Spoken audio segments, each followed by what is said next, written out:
Show and tell with Amanda. Yeah, mate. Come on, tell us a story then. You got me all geared up. I got me warm cookies and milk, and like I've got my blanket. I'm waiting. It's one of my athletes. Every time I speak to him, he goes, "Go on, tell me another bit." So, oh bloody hell! Hang on a minute. The battery's running out my laptop.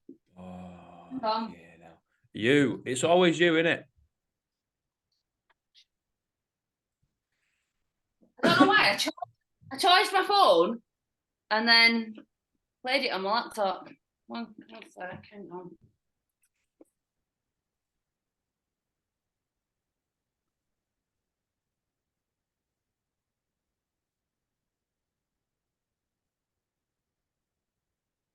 Right, we're on. Yeah. Right. People Mate. are going to go live and uncut this time. I was very professional last time and didn't really tell you very much about who I am and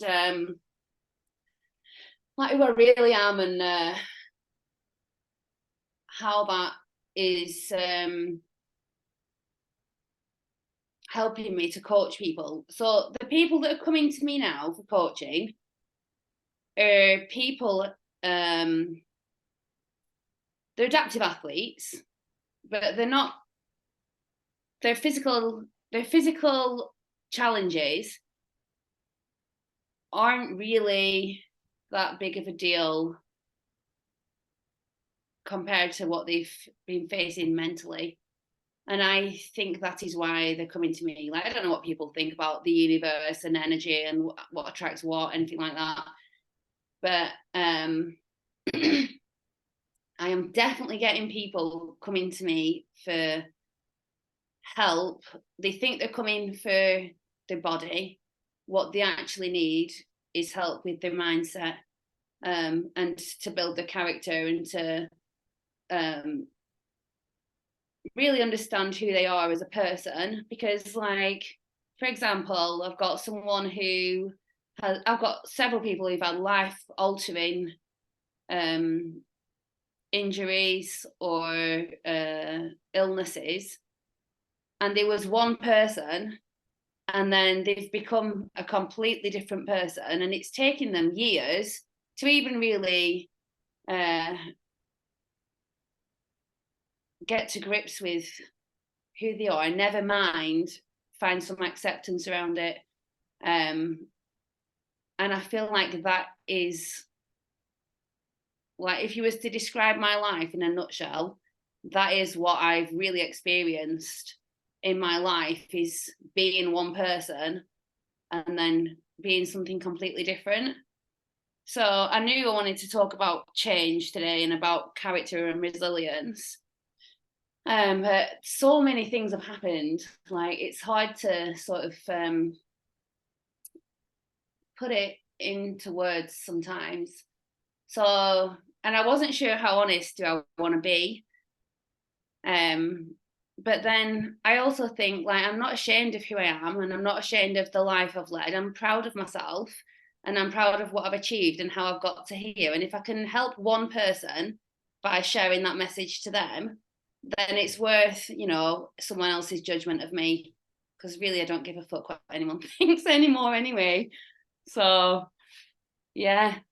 That's the northerner coming out in you, mate. Yeah. Mate, So, you can say as little or as much as you want to me. Like, which is what I say to everybody. This is I like to think it's a table. When anyone can kind of pull up a chair and the voice will be heard. You know what I mean? And like, fucking, it's your perspective, it's your story. Like, I've not lived it, so I got nothing to say about it. I've not walked a mile, never mind a second in your shoes. So who the fuck am I to judge? You know what I mean? I ain't a bloody angel. I'm a fucking dickhead, like a blonde, working class man from Manchester. You know what I mean? Like, who the fuck am I to judge? Like, nobody. And I think everybody should be in a similar boat. Whether you're bloody aristocracy or where you're a bloody peasant. Like, who are you to judge? Like, we don't really know. And we all fall into that trap, man. Like, we all fall into the trap of prejudice, but we really need to kind of take a step back and be like, you know what, man? Fuck, I don't know what I'd do if I was in that boat. Probably would have done something worse. Let's be honest. So, mate, you can that say is whatever the fuck you want to me. that is the thing with prejudice. And like a lot of the athletes that I'm coaching now face a lot of prejudice. And if I don't bring a full version of who I am to the table, then really I'm being quite cowardly to try to avoid other people's prejudice. Where I don't want to be that coach. I want to be a coach that says, you know what, I've been through things in my life as well, and I've faced prejudice, and this is what I've done to deal with it. And there is no shame in having struggles or overcoming things. Like, it's okay. Because if I've been through things and then don't tell anybody about that, or try to hide it, or not bring my full authentic self to that because I'm afraid of someone else's prejudice, then really that's not walking the walk. I've experienced this quite a lot over the last few weeks and months, where I've thought, oh, don't say that, don't put that on Instagram, don't let anyone know about that. And it is because I've felt a bit worried about what people are going to think of me. And I don't want to be that version of myself. The true version of myself, I'm really quite a bold person. I'm very confident, and I don't want to. It's scary, isn't it? When you sort of faced with a challenge, you know, it can be a scary place. And if I start turning away from challenges, or I start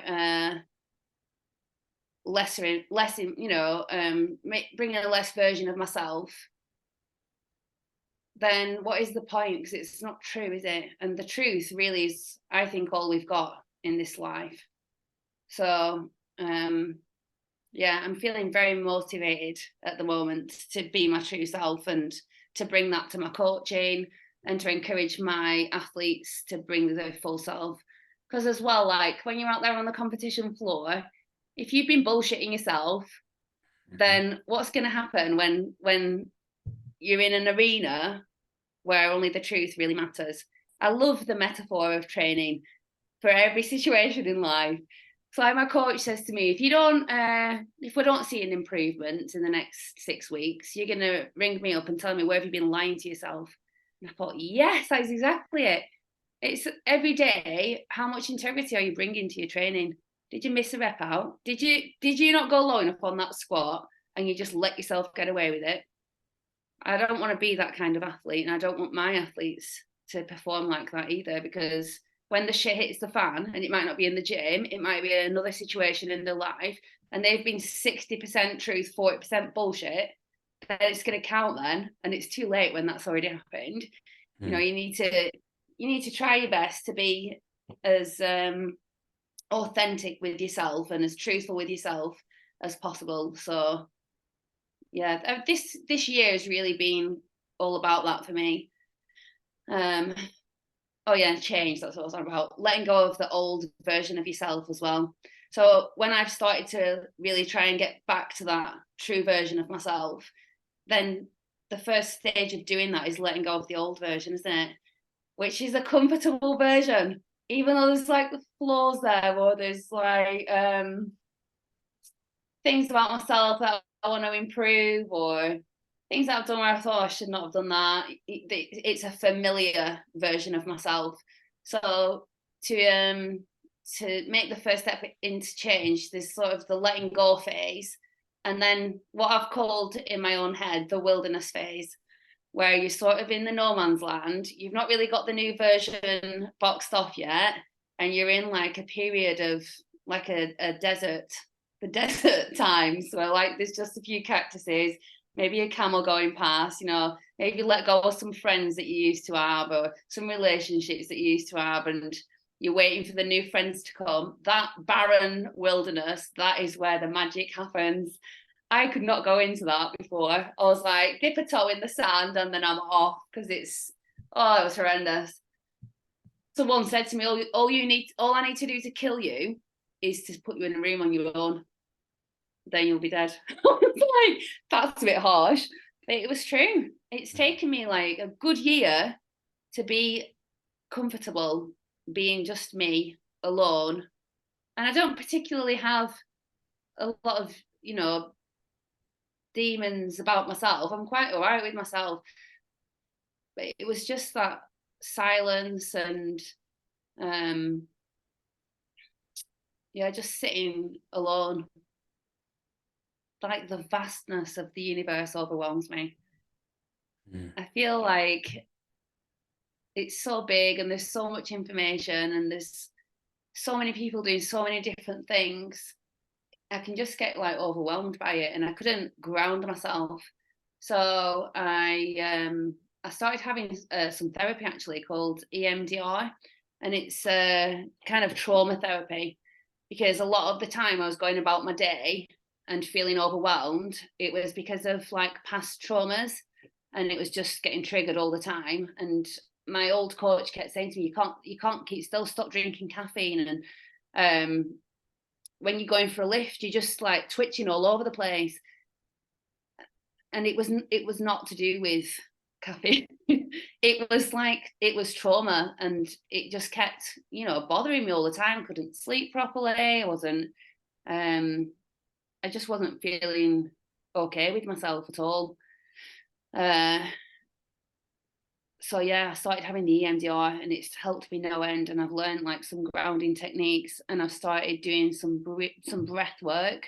I recently went on a really good festival. It's called the Love Trails, on the Gower Peninsula, and there was some guys there who do something called breath work, and they have breath work for athletes, and they also have breath work for trauma. And we went up this, like a coastal path, and the seas below, and he did like a few rounds of this breath work. And because like you were just led there, and when you breathe, it's like anything that's trapped starts to be able to come out of you. And I could just feel like tears starting to just pour down my face. And he came over to me, and he put his hands like on my chest there, and sort of held me to the earth and like earthed me. And I just like leaned into his arm and just absolutely like let it go. And he was saying to me, just let go of it. And it was like such a really beautiful experience for me to have that space to just breathe and release a bit of life. It can be very tough, and I am an all or nothing person. Like, I'll jump into life with 2 feet. I've had many sort of lifetimes, different phases of my life. So, and to process that, we don't have really, I don't know about you, but in my life, I don't really have time to just reflect on things and go somewhere quiet. And so I feel like it builds up quite a lot. And it's great, isn't it, going to the gym? And I was sort of using the gym as my therapy. And my old coach kept saying to me, I want you to have a rest day. You've got to take this rest day. And I just avoided it because I knew there was all this sort of stuff in the background just waiting for me. And I feel like with some of my athletes, that's what they've been carrying around with them. They've not really had that opportunity to address any of it, or to have a place to do that.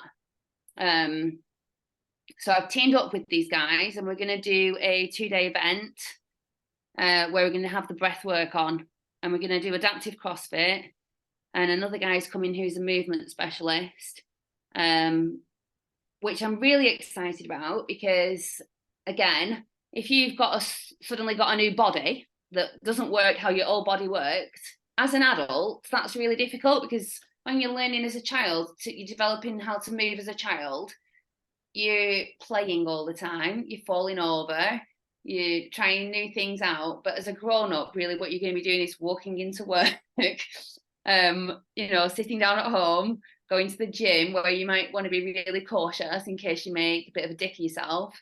So I feel like that can delay people's ability to learn how to move again after they've had a significant injury or illness.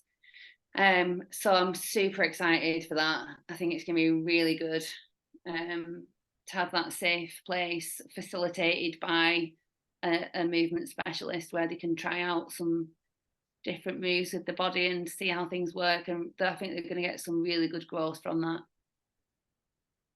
When is it? It's going to be in the new year. It's going to be 2024, April, I think. End of April, start of May. It's going to be special. I'm really excited about it. That's awesome. The breath work, I cannot recommend enough. He does one thing that's for performance. So you do like these cycles of breathing. And I've noticed, like, I'll just do it every so often during the day. If you start feeling a bit anxious, or for me, I have like a bit of gut issues where I feel like my body's not able to digest food. Obviously, then I'm not fueled well for performance. I'm feeling uncomfortable working out. And I've just been doing a couple of cycles of it, and I can feel my body go into the rest and digest states. Like you have a couple of yawns and yeah, I can't tell you how excited I am to start. So I've only had that like one weekend of it, but it's really had a good impact for me. So I'm hoping to share that with my athletes. So that'll be cool. We've got a competition coming up in September. Me and Si doing the adaptive, one active comp, one able-bodied, one adaptive athlete. So that's going to be fun. What a fucking legend. He's hilarious. Fucking love that man. Yeah, he's a good one. He's a good egg. And I don't know if you've met Liam, the guy who was paralysed in a motocross accident. You'll have to get him on the show. Not sure. Is he a powerlifter? He's a CrossFitter. I was up. This is a cool story. You'll like this. This is what I mean about the people that are coming to me. So I'm up, I think it was Old Man of Coniston, with a couple of friends. And then, I mean, he says this didn't happen, but I am sure I saw a woman with a flag and a drum, and she was singing a song, but apparently that wasn't happening. It was just a woman, like, and some friends of his. And they do this thing called Team Wheels, where they take him in his wheelchair, like, up different mountains. So there he was at the top of wherever, I'm sure it was Old Man of Coniston. There we all are at the top of the mountain. And I was like to my mates, oh, look, an adaptive athlete. Anyway, on my Instagram that night, there he was, a video of him with some other people that I must have been following one of his group. So I tagged my mates, so look, there's that guy that we saw today. And they got in touch with me and they were like, oh, do you know him? I was like, no. I said, I'm an adaptive CrossFit coach. Like, does he want to get involved? So they said, yeah, and he's come onto my programming. He comes to the gym. We've been doing loads of really good work, and he has done a competition at Southern Quarter that was really cool. And this weekend we've just done a charity event for Rock to Recovery. Oh, gross. I think my dog's just been sick. It's one way of getting your attention. It ate a full chicken yesterday, like the bones and everything. Oh, Jesus. Full chicken. So obviously just, sorry. Yeah, so we went up, the SAS selection route to Penny Fan. Went up there with him. It was absolutely horrendous conditions, really windy, really rainy. We were supposed to go 3 times.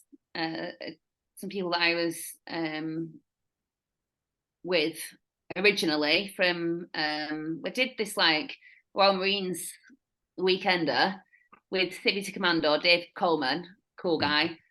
And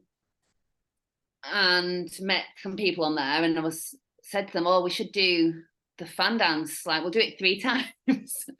We'll do it 3 times. And then I was like, Leon, do you want to come? So we dragged him up there, but it took like 7.5 hours. So a couple of the lads went and did the other 2 legs of it, but I was like, I cannot do it again. my knee was like giving me a bit of shit, and so I just did it the once. They completed it though, and we've raised I think over £1,000 for Rock to Recovery. Wow. So that was pretty cool. Yeah, so that's where we're up to really. Who are you? So many things. I am a survivor. That is what I do. I go through life and survive things, and I've had a lot of challenges over the past year. I actually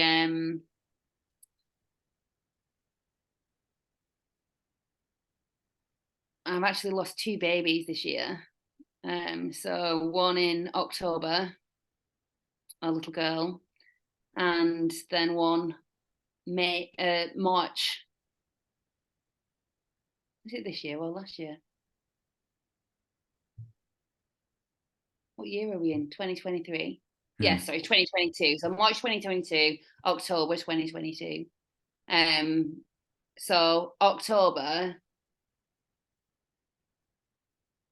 of last year, and then January, I thought this year, like I need to do something differently. So I just booked everything in. I booked the marathon in. I booked the Marines Commando weekend. I booked the running festival, which did a 25k run at that. Started my own business, coaching the adaptive athletes. And it's been really hard. Very, very lonely. You do not realise until something like that happens to you, how much pain you can endure. Like losing a child is not anything that anybody ever wants to deal with. And I was thinking about the other day, what really sort of saved my ass was being able to coach. I just carried on coaching like that. I knew that all I have to do is get to the gym and coach my class. And as soon as I started coaching, like the magic happened, and I started to feel okay for that hour. And my go-to has always been training. So I was going there and trying to train, and just I remember one day I was in the class in the ward, and it was press ups. I just lay on the floor, my chest on the floor, and just like tears just started pouring out my face, and all the class was going on around me, like everyone was like slamming weights around, and I was just led there on the floor, like absolutely beaten to shit. And then I got back up again and carried on, and every day I just got back up and carried on and on and on. And I kid you not, like I've been to some dark places. I'm in recovery. I'm 20 years clean and sober from cocaine addiction. I was in rehab by the time I was 21, and that was a dark place. Like I was around some bad people, really bad people, and I thought, oh yeah, dark place. That is nothing compared to what I've been through this past year, because I don't know if you've ever experienced anything like it, but when you lose a child, it's a very strange situation because no one talks about it. There is a shame attached to the loss of a child. I don't know why, and I didn't know that until somebody else who's also lost a child said that to me, which was also really weird. So the Adaptive Training Academy, who run the course, Alec Zerkenbeck, I said to him, I want to do some research about dwarfism and exercise, and why do people not do it, and why is there only a couple of people in the category and everything. And he said, I'll put you in touch with someone else, a researcher that we use. And he put me in touch with her, and she's telling me all about her project. She works with kids with Down syndrome, and she's done all this amazing research. She's an absolutely lovely woman. And we all had this meeting and everything, and everyone went off the call, and it was just me and her left. And she said, I said, how did you get into this? And she said, my baby died. I was like, no way. Said, like, that's how I've got into it as well. Like, it was just unbelievable. And she said to me, you know, it's a very lonely experience because people don't know what to say to you. They can see that you're absolutely ravaged by this grief and you're in that much pain that, like, people just don't come near you. They can't deal with it. I actually, one of my closest friends who I've been friends with for, I don't know, 12 years or something, I said to her, will you be there at the birth? And she was like, yeah, I'll be there. And she phoned me up, like, on the night I was in hospital. She phoned me up. She said, I can't come. I can't do it. I need to, you know, self-care. I was like, what? Do you mean you can't do it? I was like, and luckily a girl from the gym had come to drop some stuff off for me, and she stayed with me, and it was just absolutely, it was perfect. It was a really beautiful experience, to be honest. The, you know, in that room, the energy in that room was just perfect energy, like really peaceful. It was a good experience. And yeah, the relationship's never repaired. So I lost my best friend, I lost my little girl, my partner at the time fucked right off, blocked me on everything, like that was it. So I Wow. was just alone. I was really alone. Um, so all my athletes that were like, "Oh, you do so much for us. Like, we're really grateful to you." They've got absolutely no idea where I was in my life when I started to coach them, and what they've actually done for me is so much more than what I've given them. So yeah, I felt like I was not keeping a secret or anything because, you know, that's my story. That's not my professional life. Um, but yeah, that's what I'm bringing. So when people are sort of, you know, wondering what they're capable of, um,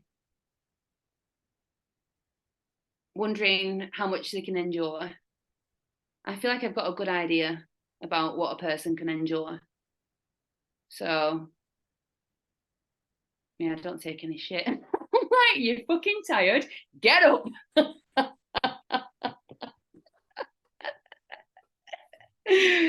Fucking sick, twisted northern humor, man. I'm telling you, it's the darkest thing on the planet. No, the dark humor gets you through. I'll tell you It's the what. best, man. So funny. You know, if you Yeah. can't laugh about it, there's no point going through it, man. We were in the hospital, me and my mate from the gym, and this junior doctor was there, and he was trying to put a cannula in my hand, and he like missed the vein and like put the fluid in to flush it. There was like a huge lump on my hand. I'm going to him, do you even know what you're doing? Like, absolutely ripped to shreds. He was honestly nearly crying. I was like, you better go and get someone else who knows what they're doing. He's going, oh, I'm sorry, I'm sorry, I'm sorry. We were just both killing ourselves laughing. Just such dark northern humour. Mm. The worst situation. Yeah, Driest of sarcasm, right? it's Just gotta say it with a straight face. yeah. Guys, I'm just fucking with you. Like, it's gonna be all right. It's a bit of fucking fluid. Like, I'm not gonna die. It's fine. Like, what's that lump on my hand? He was Yeah. like, oh, Mr. Bain. Christ. Yeah, it's fun. Fun Mate, time. that's one hell of a story. Yeah. That's one hell of a Yeah. story. It's good. That's what life's about. Experiencing things. Fucking A, mate. You know, if we go to the cinema, mate, and we pay that 10 bucks, 10 quid, you want to go Yeah. watch a movie, right? It's 2 hours long. It says once upon a time, they had a great life, happily ever Yeah. after. You're like, what the Yeah. fuck is this all about? I want my money back. Yeah. I want my money's worth. 100%. Yeah. Arrive to your grave, broken and bruised, mate. Yeah, absolutely. Absolutely. I'm really into David Goggins at the minute. Just that mindset of people aren't going to understand, and they don't understand because they're not where you're at and they're not chasing what you're chasing. Hmm. And I think when you've been into a dark place, like, you kind of like want to look for it in a way, in in positive ways. So I'm applying for the fire service next week, which is a big challenge, the maths especially. But I just really want to like push myself. I don't want to be sat around in another 10 years thinking, oh, that victim mentality. Oh, didn't I have a shit time? Oh, wasn't it awful when that happened? Oh, that happened to me, and that relationship ended, and oh, poor me. I don't have that friend anymore. It's like, no, absolutely not. I'm going to get up off the floor and get on with it. Get on with the next day, and get on with the next day, and then set myself a goal and try and achieve that goal. And like the fan dance, we'd aim to do it 3 times. I only did it once. That doesn't mean that's over. I'm going to go again on another day. I'm going to try for 2. And once I've got 2, I'll go back and I'll get the 3. My mate who was there, Owen, he's an absolute legend. He's really had my back. It's been years. I think it's been 3 years. I've known him for 3 years, met him up a mountain, and he's been trying to do 3 times up the fan. In all the time I've known him, he must have attempted it 6 or 7 times, and he's finally completed it this weekend. So, to have that resilience and just get back up again, I just think like that's what you need in life, isn't it? Hats off, Big O. Just keep getting up, keep going. Fucking hats off, man. Perseverance. Unstoppable mindset. Good job we not got a glass jaw, innit? You know what I mean? We're talking of shit, and we can take a few punches. You know what I mean? You just got to get the fuck back up. That's all it is. Yeah, just get back up. It's all right. Whatever. Start swinging, mate. Just start throwing punches everywhere. Fuck them. Burn it all down. You know what I mean? Burn it to the ground. Rebuild it out of the ashes. Here we go. Fuck them all, mate. I'm telling you, like, put your heart on your sleeve, man. Speak from it as often as you can. Yeah, exactly. Honest to God. And if people ain't gonna like it, fuck them. Yeah, I've earned this truth. I'm not going to just be quiet about it now. No, I'm going to tell people, do you know what I've been through? Do you know what I've survived? I can help you to get through that as well. Mate, do you want to keep going? At what time is it? We got like 20 seconds. All right, no then. When are you coming to the UK? Ain't that the question? You owe me a workout. I've been waiting a long time for this work. 8 months now. I'm a nomad. I dot around everywhere, People don't know where I am. The Scarlet Pimpernel. I'm sure you're in the UK. That picture behind you looks English to me.